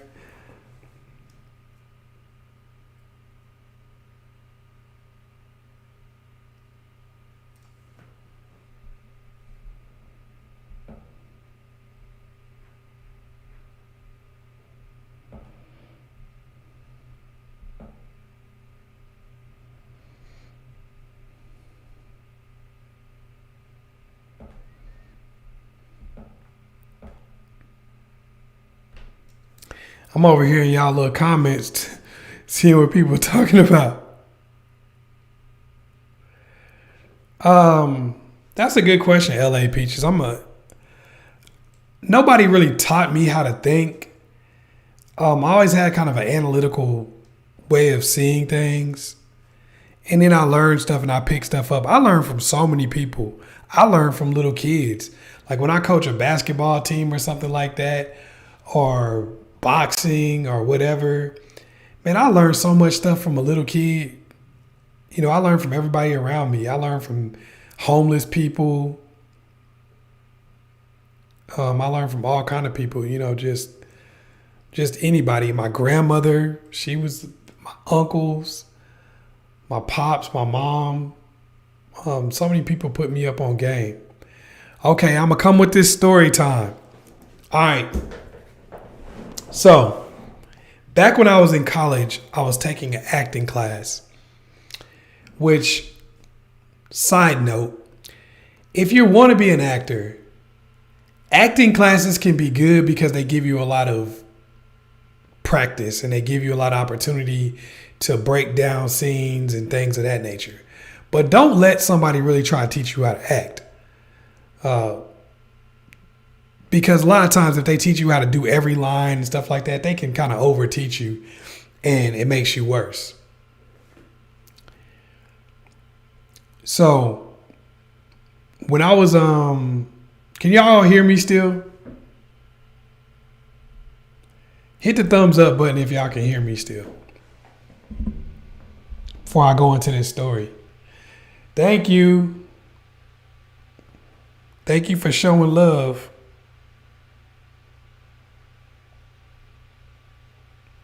Amaja, damn, all eyes on. I'm going to get so much better at reading these as time goes on. Y'all watch. Y'all hit that thumbs up if y'all can hear me.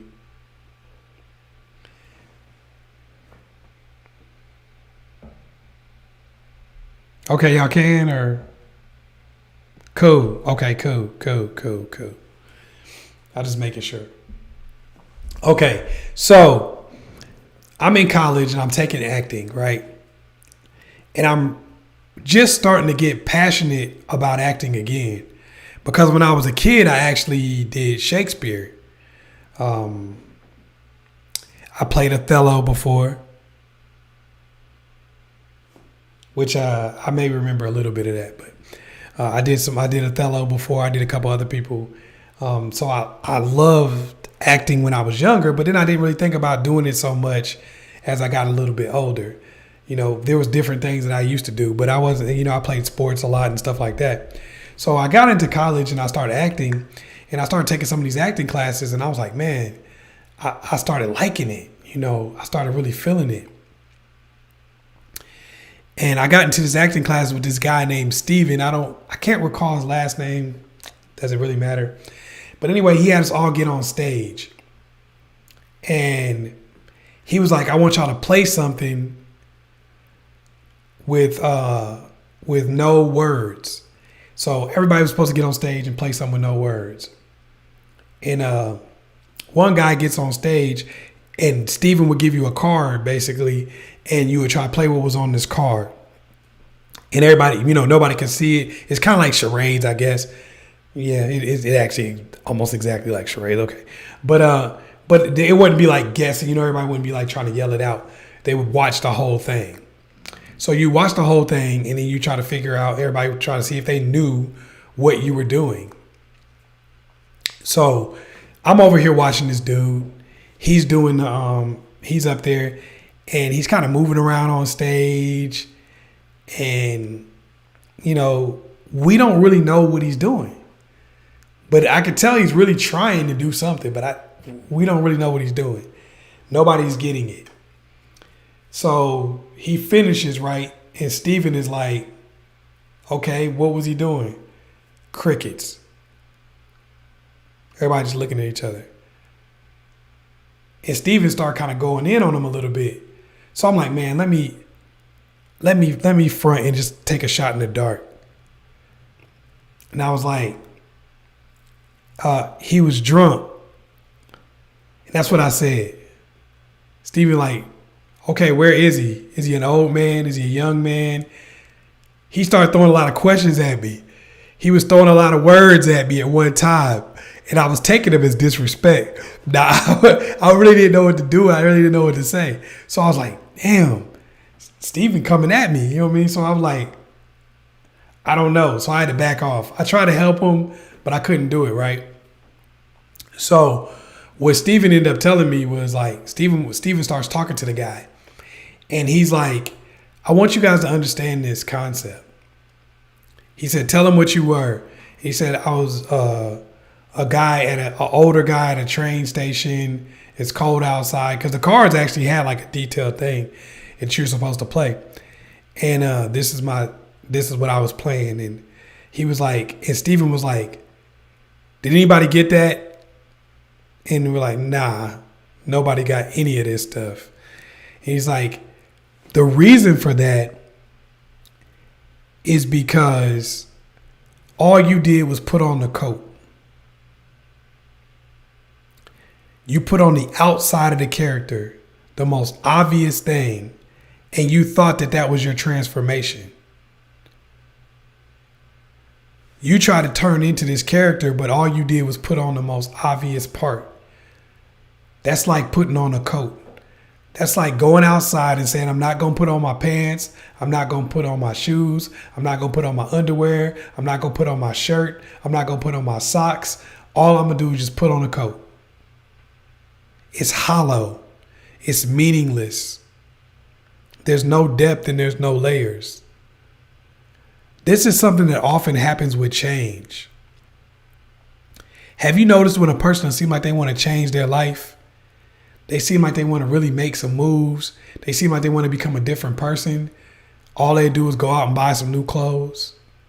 All they go out and do is go put some inspirational quotes on. All they do, something like that. But they won't actually make real layered change. The change got to come from the inside out. If you wonder why you always walk around and you got resting bitch face, or you look mad and angry all the time, and you don't seem to be able to change that, a lot of the reason for that is the fact that you haven't changed anything internally. You just try to throw a smile on, which is cool, but you haven't changed anything internally. Some of y'all just put the coat on. I've been there myself, but that's something I learned from acting is going in first, changing everything, and then you put the coat on. That's something you learn from acting is it's all about the layers. The character will always seem hollow unless you put on multiple layers. Why are you at this train station? Why are you drunk? It's cold outside. How do you feel about the cold? Do you notice it because you're drunk, or do you not notice it because you're so drunk? Why? Ask yourself these questions.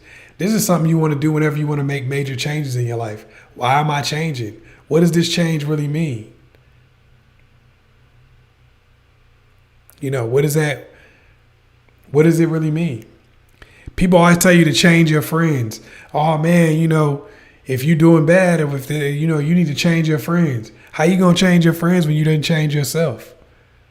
You think going out and hanging out with a bunch of people who seem better than the people you used to be with is gonna make you different? You're not gonna have anything in common with them people. You gotta change yourself. Thank you, Chazz.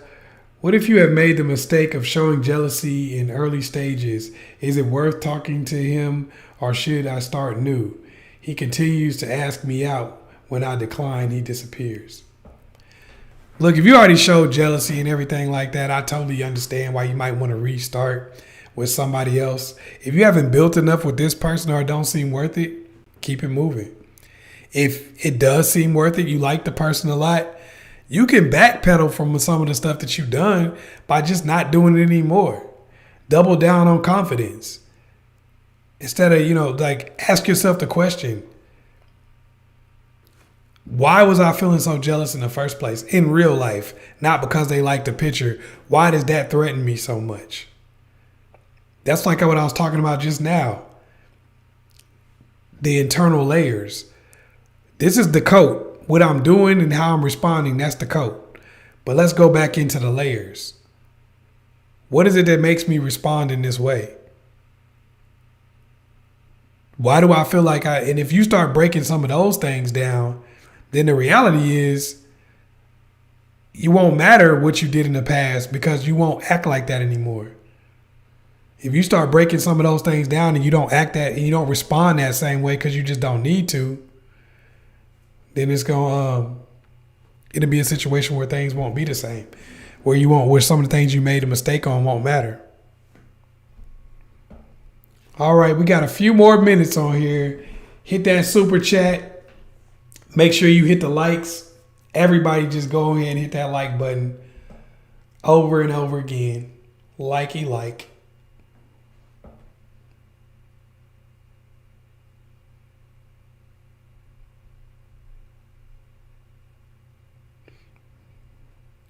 Yeah, well, you said, where does one start? And somebody said counseling is great for that. It's really great to go into counseling. It's also great to really find the root cause of some of your issues. Sometimes you need help with that. Sometimes you'd be surprised how often it's a logistical thing. You know, sometimes you are jealous because you don't feel like you're coming from an abundance mindset. A lot of jealousy comes from feeling like there's not enough to go around. Like, you ever been around somebody who's a freaking hater? You know, they're just a hating ass person. Most people who are hating ass people are like that because they don't feel like there's enough to go around. They hate because they're like, man, you getting something takes away my opportunity to get something. When that's totally untrue.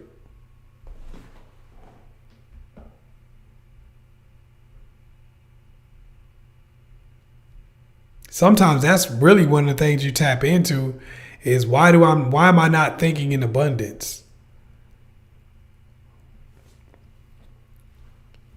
When you start thinking in abundance more, it's going to make you feel way more comfortable about how you deal with people, how you deal with relationships, and also not worrying so much if they do leave.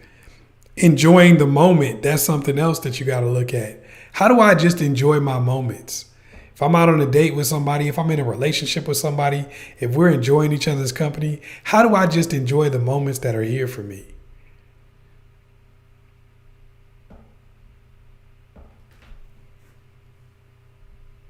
All right, what else we got? I got time for one more. Hit that super chat. Super chat that.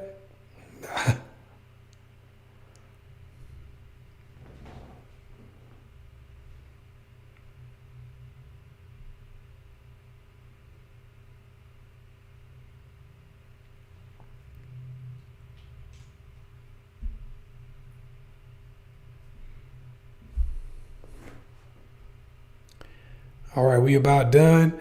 Make sure y'all go, like I said, use that 50% off coupon code because, you know, that's going to make it to where you can get videos that were $60, $70 for $5.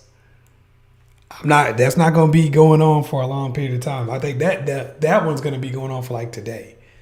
It's like 24 hours. The other coupon code, the other one where I got it $9.99, that might do that for the next month or so, but I ain't gonna do that forever because I'm gonna give y'all enough time to buy all of them, and then, you know, then it's a wrap on that.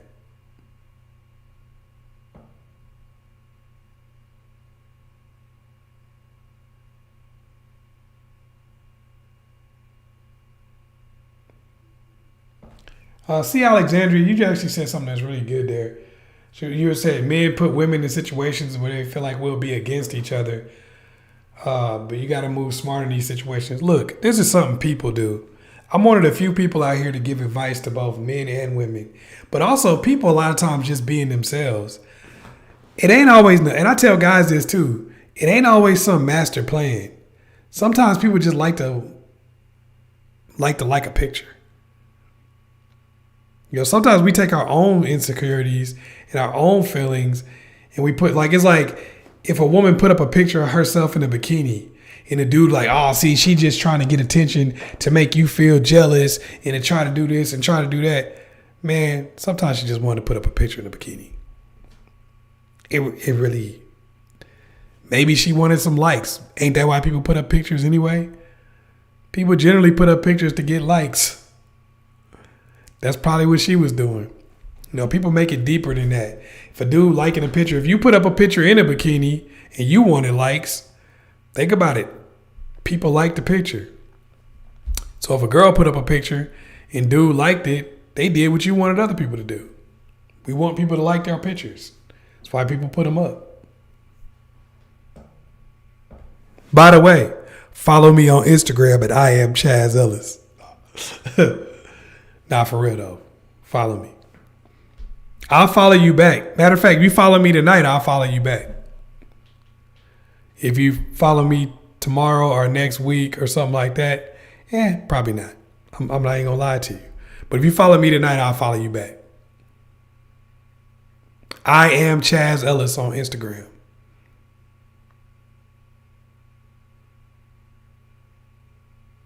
Because if you follow me tonight, I know you were on the live stream. So I'll follow you back. If you follow me 2 weeks later, I ain't gonna know you was on the live stream. So I'm like, man, I ain't got time to be following everybody. Because some people get on there and they ask me like 50 million types of questions and they ain't even following me. I'm like, you're not even following me. Like, you think I can't answer questions all day long. I got a bunch of shit I got to do, just like y'all do. And I'm like, do you do your job for free? Then you got to think about the fact that you didn't even push the button to follow me. Like, you could have just literally pushed a button and followed me. You're literally asking for something for nothing. You're not sitting there thinking, well, dang, how many people probably hit this dude up on a daily basis? I'm not even going to follow him. That's too much to ask. I'm not even going to follow him, but I'm going to get in his DMs and ask him stuff. That's crazy to me. I get it, but if it was me, I would be like, let me at least follow the person.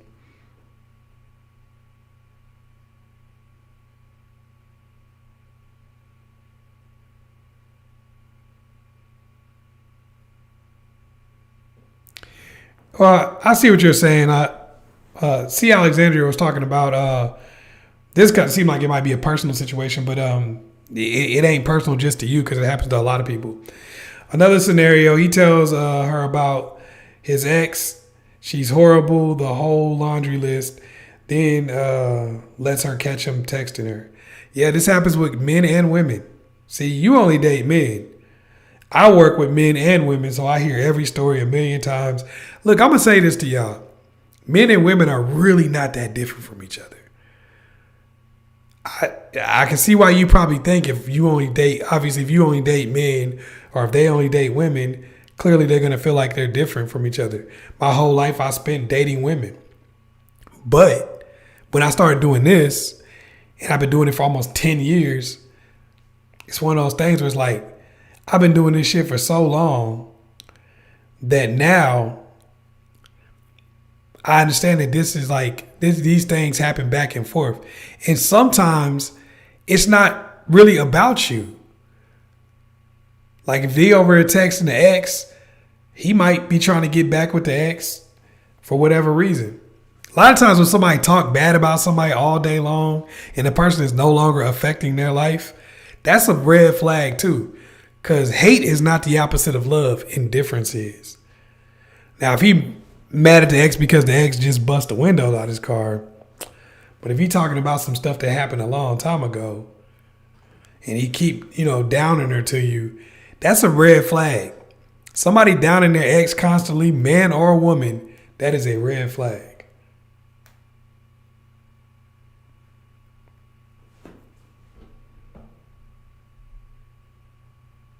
I thank y'all for coming out. Make sure you like and subscribe if you haven't already. If you keep on missing videos that I make, hit your notification button because YouTube is not giving a lot of my subscribers the notifications when new videos come out. So a lot of y'all just missing them. Y'all don't even know that I've been out for a long time. So make sure y'all hit that bell that says notification so you can go ahead and watch some of the videos and not miss them. Like I said, make sure you like and subscribe if you haven't already. Get on there tonight and get them videos, man. Get them live stream, get them master classes. Get on there tonight. You can get them for $5. Get on there tonight. $5. $5. I mean, that's less than you can really get a foot long for. So make sure you go on there and get that mug. All right. It's your man, Chazz Ellis. Peace.